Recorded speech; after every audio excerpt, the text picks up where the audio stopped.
Welcome to NEWS.am. My guest is the former US co-chair of the OSCE Minsk Group, James Warlick. Mr. Ambassador, thank you for your time and joining us.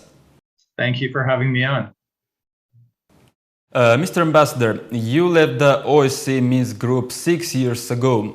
How much do you think the group has changed since then in terms of its role and productivity?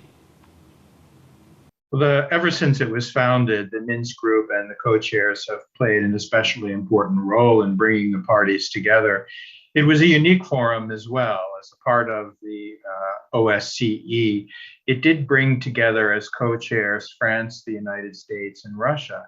And even as relations between the US and Russia became strained over other issues, Nagorno-Karabakh was one of the issues where we generally saw eye to eye and could work together.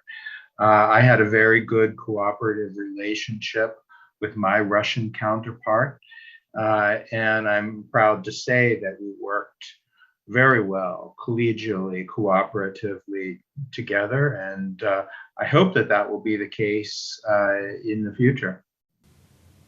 Mr. Ambassador, after the Second Karabakh War, Azerbaijan's leader keeps stating that the Minsk Group has exhausted itself and is no longer needed since the conflict, he says, doesn't exist anymore.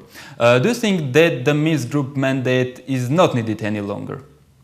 I think there still is a role for the Minsk Group. If not the Minsk Group and the co-chairs, then there needs to be another international part of the international community that can take responsibility.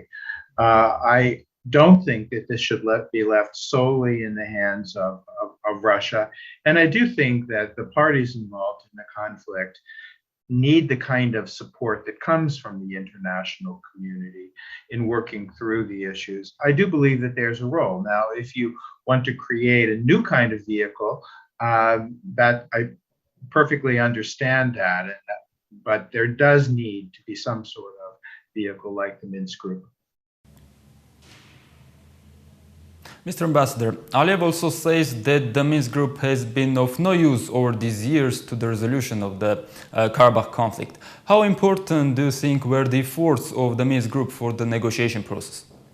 Well, I do think that the co-chairs and the Minsk Group managed to keep discussions underway and possibly avoided a serious conflict much earlier. As it turned out, there has been a conflict, not surprisingly, after this many years, but there continues to be a role for implementation and decisions that need to be taken following the hostilities. And I do believe that the Minsk Group can continue to play a role. The Armenian and Azerbaijani leaders agreed in Brussels to start preparation for peace talks between Armenia and Azerbaijan. There was no mentioning of the Minsk Group in European Council President Charles Michel's final statement following the meeting. Russian Foreign Minister Sergei Lavrov stated that United States and France have cancelled the format of co-chairmanship of the OSCE Minsk Group, refusing to communicate in this format with Russia. Does this mean that the Minsk Group is being pushed out of the process altogether? That's a good question. Given the current tensions between the United States, France, and Russia, it's not surprising that the Minsk Group can't operate now in a collegial and cooperative way. That doesn't mean it can't have a role in the future. And I do believe that it could play a role. Now, if the Council of Europe or another body wants to step in its place, and I certainly welcome seeing the Council of Europe president step in such a way, that can work equally well. But as I say, it's important that there be that international community mediation in some way. Mr. Warlick, there is a tension in Nagorno-Karabakh for almost a month, but the co-chairs of the OSCE Minsk Group have made no one announcement about it up to now. In general, the Minsk Group has acted very passively after the Second Karabakh War. Don't you think that the Minsk Group itself didn't function at its full capacity during the past 1.5 years? What do you think? Well, it essentially comes back to the parties involved. If the parties don't want to have the Minsk Group cannot be effective. The parties themselves, the leaders of Armenia and Azerbaijan, need to decide whether the Minsk Group can still play a role, and if so, what role that would be. And I believe that the United States, with France and Russia, could play that role. What we don't want to see happen is that the conflict be lost among many other issues, and that the international community does no longer pay attention to what's happening in Nagorno-Karabakh, or that Russia become the sole arbiter, the sole mediator in the Nagorno-Karabakh conflict. That too would be unfortunate. I do believe there continues to be a role for the Minsk Group, and I believe it is an issue that needs to be further talked about in the OSCE and with the two presidents, the president and prime minister.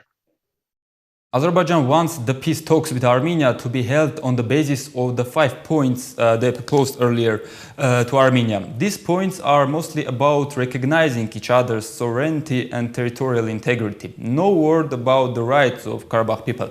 How does this scenario comply with the vision of the settlement that Minsk Group co-chairs have always aspired to? What do you think?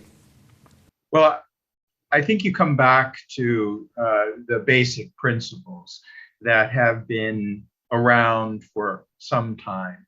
They still form the basis for a lasting peace. Now, territorial integrity is an important part, and I understand that the foreign ministers have been tasked with just such a discussion on where borders are. But those aren't the only issues that need to be addressed. There continues to be the issue of status that needs to be a part of the discussions.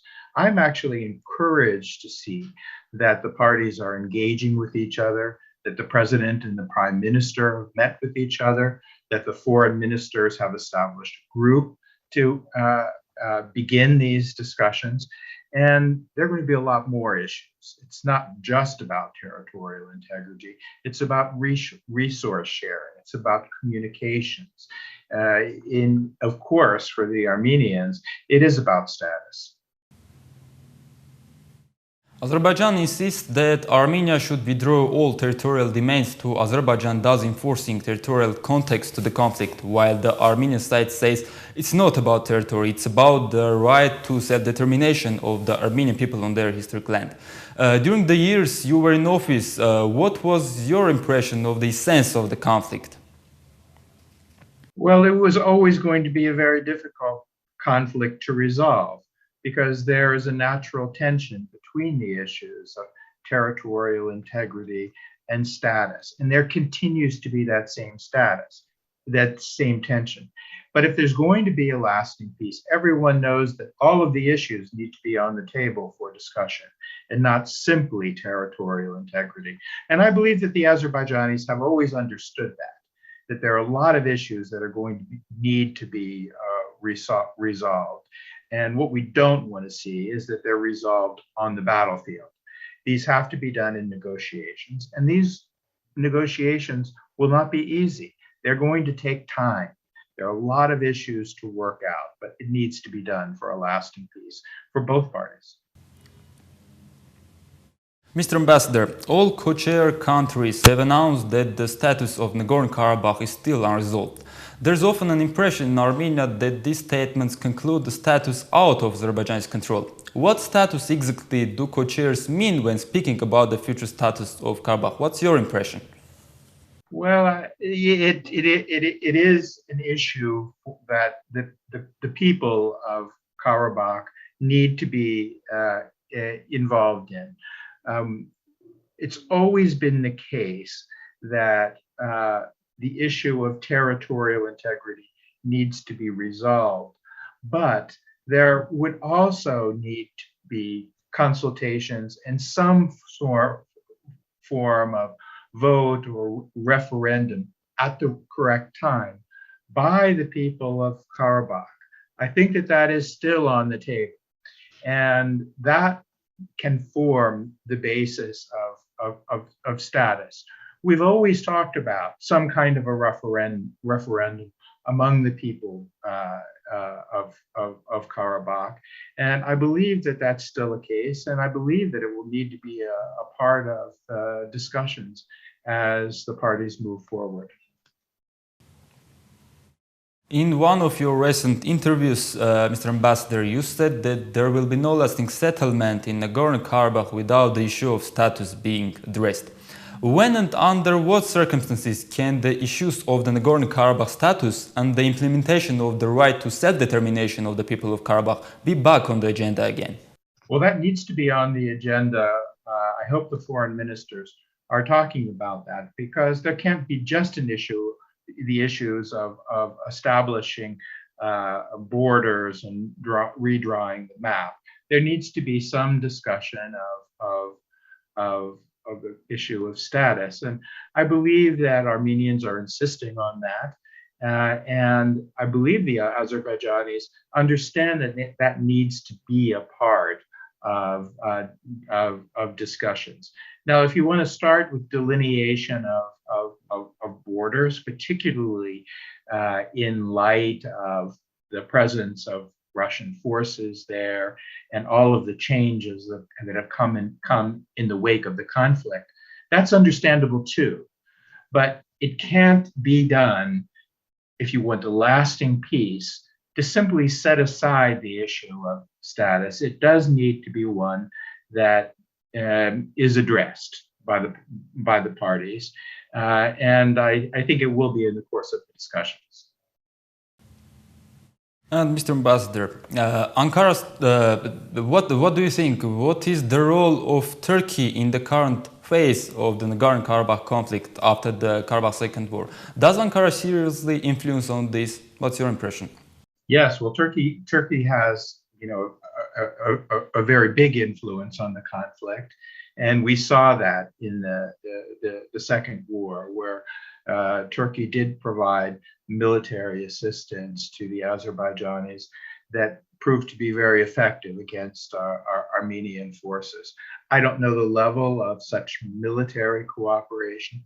That said, I do believe that there is room for a discussion between Turkey and Armenia, not about Nagorno-Karabakh in particular, but even with all the difficulties inherent in the Turkish-Armenian relationship, I do believe that it would be important to have some confidence-building measures, small steps taken between Turkey and Armenia that could eventually lead to better relations. I'm not talking about restoring diplomatic relations tomorrow. I'm talking about steps that can be taken. And as these steps are taken, these smaller confidence-building measures, I do believe that it does have an impact on what's going on in Nagorno-Karabakh. And in the end, Mr. Ambassador, so how do you see the future of Nagorno-Karabakh and the final resolution of the conflict, taking into account the current situation and the geopolitical reality? Ultimately, it's going to need to be resolved between the leaders of Armenia and Azerbaijan. They've met several times in the last several months. They should continue to meet. They should continue to have serious discussions between themselves on the way forward.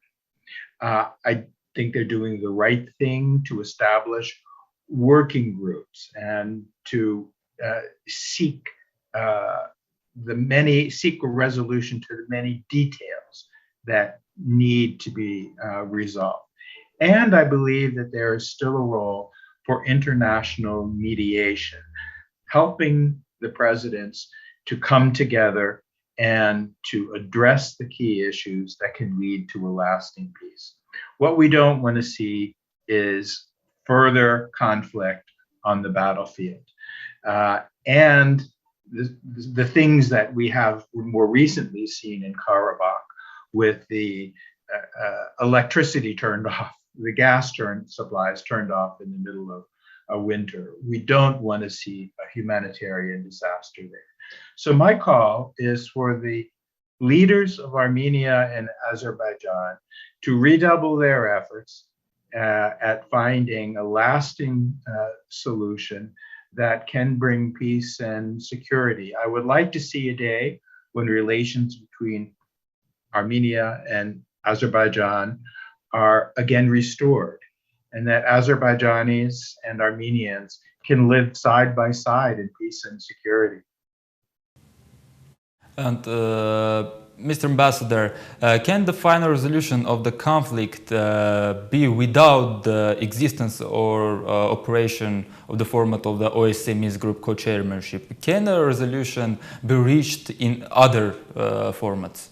Sure, it can. And if the Council of Europe wants to play a role, and the parties accept that, great. There could be others who can come in and mediate, and others have tried in the past. There's no magic to the Minsk Group or to the OSCE, but I do believe there needs to be some kind of international mediation done. And I think that Armenia and Azerbaijan will, at the end of the day, also want the blessings of the international community on whatever agreements can be reached between the sides. Mr. Ambassador, thank you for a very interesting interview. Thank you. Thank you for having me. I was talking to former US co-chair of the OSCE Minsk Group, Ambassador James Warlick.